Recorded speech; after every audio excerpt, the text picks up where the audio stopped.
அனைவருக்கும் இனிய காலை வணக்கம். யூஸ்வலாக 80ஸ்லாம் பார்த்தீங்கன்னா பிஎஸ்சி ஃபிசிக்ஸ் படிக்கிறதுக்கு ஸ்டூடெண்ட்ஸ் அலமோதுவாங்க. யாருக்கு சீட் கொடுக்கறது, யாருக்கு சீட் கொடுக்கக்கூடாது அப்படிங்கிற முடிவு எடுக்கிறது ரொம்ப சிரமமாக இருக்கும். ஆனால் இன்றைக்கி சூழல் முற்றிலுமாக மாறிடுச்சு. ஃபிசிக்ஸ் படிக்கிறதுக்கு ஸ்டூடெண்ட்ஸ் வரவே மாட்டேங்கிறாங்க. இதுக்கு என்ன காரணம் அப்படின்னா, இயற்பியலில் ஒரு காம்ப்ளிகேட்டட் சப்ஜெக்டாக பார்க்க ஆரம்பிச்சிட்டாங்க ஸ்டூடெண்ட்ஸ். இதுலேருந்து அவங்கள வெளிக்கொண்டு வரணும் அப்படின்னா, நடைமுறையில் இருக்கக்கூடிய இயற்பியல் பயன்பாடுகளை மாணவர்களுக்கு நம்ம எடுத்து சொல்லணும். அப்படி எடுத்து சொல்லும் பொழுது அந்த சப்ஜெக்டில் அவங்களுக்கு ஒரு ஈடுபாடு, ஒரு புரிதல் வரும். ஆட்டோமேட்டிக்காக அவங்க ஹையர் ஸ்டடீஸ்க்கு உந்தி தள்ளப்படுவாங்க. இன்றைய சூழ்நிலையில் மாணவர்கள் பெரிதும் விரும்புகிறது கிரிக்கெட். அந்த கிரிக்கெட்டில் ஃபிசிக்ஸ் எப்படிலாம் ரோல் ப்ளே பண்ணுது அப்படிங்கிறத இன்னைக்கு பார்க்கலாம். கிரிக்கெட்டில் ஃப்ரீ ஹிட்டுங்கிற ஒரு கான்செப்ட் உண்டு.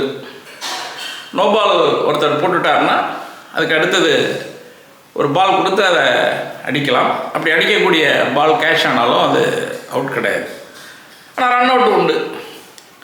அப்படி ஒரு பேட்ஸ்மேன் ஃப்ரீ ஹிட்டாக போடப்பட்ட பாலை அடிக்கிறாரு. அது பவுண்டரி லைனில் நிற்கக்கூடிய ஃபீல்டர் 6க்கு போகாமல் தாவி பிடிச்சி விட்றாரு.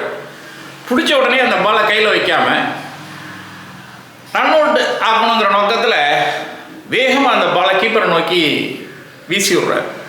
அப்படி வீசும்போது அவர் எங்கே இருக்காருன்னா பூமியில் இல்லை, ஏர்லேயே இருக்கார். ஏரில் நின்றுக்கிட்டே வீசுகிறாரு. அப்போ நீங்கள் ஒரு விஷயத்தை கவனிக்கலாம்.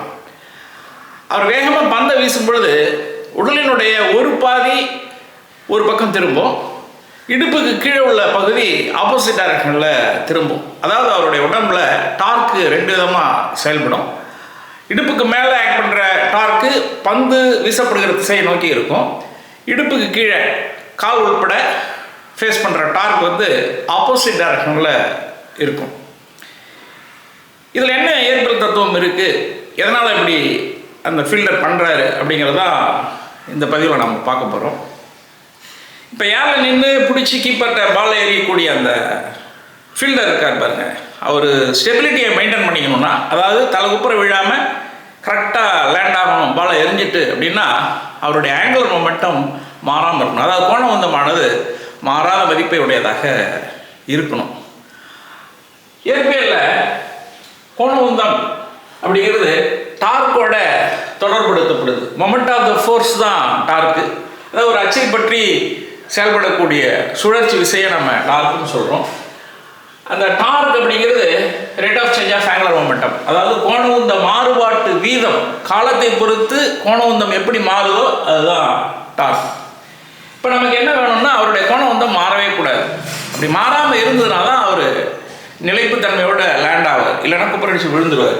அப்போ என்ன ஆகணும்னா, இந்த dl/dtயோட வேல்யூ 0வாக இருக்கணும். ஏன்னா கோண உந்தத்தை காலத்தை பொறுத்து நம்ம டிஃபரன்ஷியேட் பண்ணும்போது ஆன்சர் 0 வந்ததுனால தான் எல் கான்ஸ்டன்ட்னு சொல்லலாம். ஒரு கான்ஸ்டன்ட்டை டிஃபரன்ஷியேட் பண்ணால் அது 0 கொடுக்கும். அதாவது காலத்தை பொறுத்து எது மாறாது இருக்கோ அதுதான் மாறிலி. அப்போது torque equal to rate of change of momentum அப்படிங்கிற பொழுது இந்த டார்க்கு, அவர் மேலே ஆக்ட் பண்ணக்கூடிய டார்க் 0வாக இருந்தால் தான் அவருடைய கோண உந்தம் ஆங்குலர் மொமெண்டம் கான்ஸ்டண்ட்டாக இருக்கும், அவர் ஈஸியாக லேண்ட் ஆக முடியும். இப்போ டார்க்கு 0 ஆகணும்னா என்ன அர்த்தம் அப்படின்னா, அவர் உடம்பு மீது செயல்படுது இல்லையா சுழற்சி விசை, இடுப்புக்கு மேலே உள்ள பகுதி பந்து எரியப்படுகிற திசையை நோக்கி சுழலும். இடுப்புக்கு கீழே உள்ள பகுதியானது அந்த பந்து எரியப்பட்ட திசைக்கு எதிர்பக்கத்தில் சுழலணும். அப்படி சுழண்டுதுன்னா 2 டார்க் இப்போ அவர் உடம்புக்கு கிடைக்குது. இடுப்புக்கு மேலே உள்ள டார்க் ஒரு திசையில் இருக்குது, இடுப்புக்கு கீழே உள்ள டார்க் அதுக்கு ஆப்போசிட்டில் இருக்குது. அப்போ மொத்த டார்க் என்ன ஆகுதுன்னா 0 ஆகிடுது.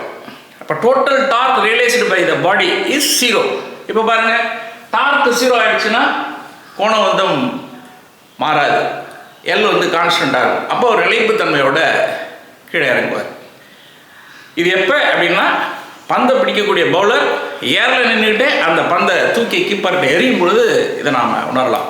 இப்படி சின்ன சின்ன விஷயங்களை, வாழ்வியலில் இருக்கக்கூடிய இயற்பியல் தத்துவங்களை மாணவர்களுக்கு நம்ம புரிய வச்சுட்டோம் அப்படின்னா இயற்பியல் பாடங்கிறது அவங்களுக்கு எளிமையாகிடும். இயற்பியல் மீது மோகம் கொண்டு தானாக உயர்கல்விக்கு வந்துடுவாங்க. நீங்களும் முயற்சி செய்து பாருங்கள். நன்றி, வணக்கம்.